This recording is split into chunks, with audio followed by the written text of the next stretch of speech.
Joe Budden got #1 hip hop podcast, and there's been some back and forth. You know, does he deserve that? And I'm gonna say, yeah, Joe Budden's #1 podcast, but I'm gonna say I'm gonna be that. I'm coming for you. I'm dead serious too. That's like my goal. My goal is to pass Joe Budden as the #1. I mean, that's actually a pretty low bar, actually. #1 hip hop. I mean, it ain't even no hip hop podcast. Like, that's the problem with that is like, who you beat out? I don't even know any other hip hop podcast. Anybody doing that? That's like the lowest AdSense revenue you can get. Hip hop community, man, nobody won't talk about no damn hip hop. Ain't no money in that shit. But anyway, so he's #1 hip hop podcast. Now there's some beef between him, Rory, and Mal. I haven't really seen Rory and Mal because I don't watch their channel, and I think don't nobody watch Rory and Mal. But I want to find out what they said. So here's what they said. I haven't heard it yet. Look at that. The thief. The cat burglar. Big integrity. Big tech? Oh, Big tech. man. Now I will say, man, here's the thing about Rory and Mal, which is kind of unfortunate. Mal is funny. Rory, he's not really funny to me. When they were on, this is what's funny. I started out watching Joe Budden podcast, of course, when it was Joe Budden, Rory and Mal, Parks. And it must have been maybe 300 episodes. I don't know when it was, but it was when they was in the old house, the old place. That's when I first started watching Joe Budden. I don't know what it was that made me first start watching Joe Budden, but I guess options. There ain't really no options. Who else you gonna watch? So I like the chemistry that they had. I think that Rory and Mal the three of them were a good fit. And I think Mal I think it could have been done without Rory and Mal, but I want to finish listening to this. Look at the cat burglar. 1-2 punch of Big Tech. Look at the cat burglar. Staring off into the next house he wants to run in. Big cat. That's Big Cat. Is that Amiri? Quiet as a mouse. I believe that this person belongs in the top 5. So I'm not mad at them being #1. Look Again, how short I'm his keeping brief my is. non-bias the way I have this entire time. I didn't want to defend Adam 22, nor do I want to defend this gentleman. But he should be in the top 5. Why didn't they put it right up on him? They barely give him anything. And that's based off what hip-hop media is now. For more on the So I'm not sure if I'm giving a compliment right now by saying I think these people should be in the top 5. Ex-rapper to punting career path. Wow. The most abrasive commentator in hip-hop. I think they meant another. Okay. Mm-hmm. I mean, this could be the rollout for bringing the show back. Yeah. 1-2 punch. I mean, they kind of salty. They salty for sure. I think they just hating, man. And see, here's the thing. And let me defend Rory and Mal. Joe Budden cannot do what I'm doing right now. He can't do this. He cannot. I don't know. Maybe he can. I'm not gonna say he can't. But what Joe Budden needs is a cast. He cannot do. He has to have people that he talks to and bounces ideas off. He can't just sit in front of a mic and do a solo podcast like Bill Burr. He can't do a Bill Burr. And I would say a solo podcast might not be for everybody. Some Bill Burr, he can kind of do it. Some people can pull it off. But most people, you can't do what I'm doing. And that's going to be the death of Joe Budden, is when he has cut off all his friends. When he's gone through, like, Ice and Ish, I would say right now, the cast he has right now, Ice, Ish, he could just do it. He could just do it with those two. Pause. Ice and Ish will be enough. Mel, she doesn't really bring much to the table. She does bring a female perspective, but it's not really. She doesn't really. Most of the time, I'm like, man, shut up, you know. Man.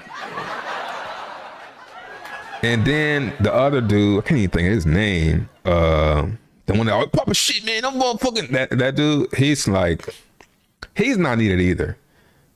I would say Ice. I would say the only person of the current cast that I really think is good for the show is Ish. Ish is the light skin. Yeah, the light skinned dude. He's the only one that like. He's always like contrary. That's good. Rory and Mal, they were great because they were funny. Like you could really see the friendship circle. Ice and Ish, when they first came on there, it was awkward.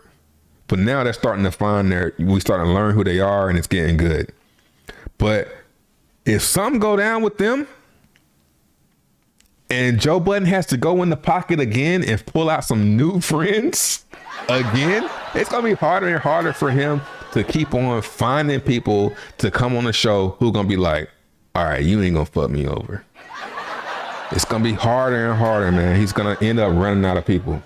So he better be comfy with this. I mean, it's business though. So if he's probably treating it like business, and I think Rory and Mal was more on some friend type stuff. I could see myself starting something with some friends and then start turning to a business. And then when it's time to talk business, they're like, man, we help build this shit, man. And it's like, all right, y'all out of here. I can see how that could have went south. I think that's what happened. I don't even know the story, but I'm pretty sure that's what happened. But now he's got Ice-ish, Mel, and I cannot think of his name. But dude, no disrespect. And I think they know that it's some business type stuff going on. But when Joe Budden responded, and I can't remember who he said. I can't remember who he said that this was. I could rewind it and see. But basically, this is what somebody said about Joe Budden. Tax complex. Oh, tax stone. I don't know who this fuck. I don't know these old ass niggas, man. But this is what he said about Joe Budden. And this was so awkward to listen to because they sitting right there. And the dude actually ain't lying. Like Joe Budden trying to sit there and act like, oh, this dude's lying about what he's saying about y'all. But it's pretty facts, man. Listen to this. As tax. Where are you with Joe Budden? Always a good question to ask. What have you thought about his rise? And I'm gonna just take it off my screen just in case they copyright, man. These niggas be hating out here though. We just listen to the audio. And leaving. I think he said Rory and Mal. And he said, I think finally figured out that Joe was a master manipulator. They were suffering from Stockholm syndrome, and Joe manipulates everybody around him. Now, when I heard this, I'm like, oh man. They probably Ice-ish, man. They probably sitting there like, damn. I do kind of feel like you manipulating me a little bit. Even the dudes sitting with him now are being manipulated. But you gotta understand, some people are all right with manipulation. As long as... Look at their faces, yo. Look at how they look when he say this. But you gotta understand, some people are all right with manipulation. As long as they get something out of it. So I think them dudes know that. But I think they just cool with the situation. Sometimes people don't got nothing going on in their life. They need to be a part of something. I'm not one of those people. I always tell people if everybody jump on that ship, it's gonna sink. So I'm always the person that's like, I'm gonna stay with the land. When y'all get over there, y'all write me and tell me what happened. I don't jump on ships. I'm like a home ranger. I'm not the person that's trying to be cool with artists so I can try and get it. Okay, blah, blah, blah. That's what Tax, hold up. That's what he said. I spend way more time on other shit than I do. Tax. So hold on. Before I came on this shit, man, I had a lot of shit going on, man. Slow down, number one. Number two, we say free you all the time, so I'm gonna be mindful about to using the car here. Put my shit. Don't stop me. Niggas, it's cool with the two names he said. How do you feel about Joe? Do you trust him? I said, yeah, I trust him. Do you trust him personally or in business? And I had to think. I said, personally, I trust him, but let me say business. I said, yeah, I trust him in business because he did nothing but right to me. And on top of that, he has to be a fool if he did wrong to anybody else to continue to do wrong. What is he? That's what I'm saying. I mean, he might be a fool. But like, if something goes down, I don't know what could possibly go down though. Like at the same time, I don't know what could happen where they like, all right, man, I ain't doing this no more. But I could see like an argument coming up, you know? But I think Joe Budden's gonna move forward in straight up business. Like if he gotta fire you, it ain't gonna be on no friend stuff. It ain't no, you ain't gonna come into it on no friend stuff. But I think Ice I think Ice. I don't know Ice, but I feel like this dude right here. I still can't think of his name. This dude right here. I think he has a YouTube channel. I think he was already popping a little bit, but Ice. I don't know if he had anything going on, dog. So Melissa Ford. She's Melissa Ford. Ish. I think he do some real estate, you know. But yeah, man, if he goes, Joe Budden can't be by himself though. He even said, I remember he said it on the podcast, like, yeah, you can't podcast by yourself. It wouldn't work. So he's gonna have to keep on hiring people. And maybe he won't run out of friends, but if you're trying to hire somebody, you're gonna have to build a relationship with them. These people he probably already knew. All right, next topic, man.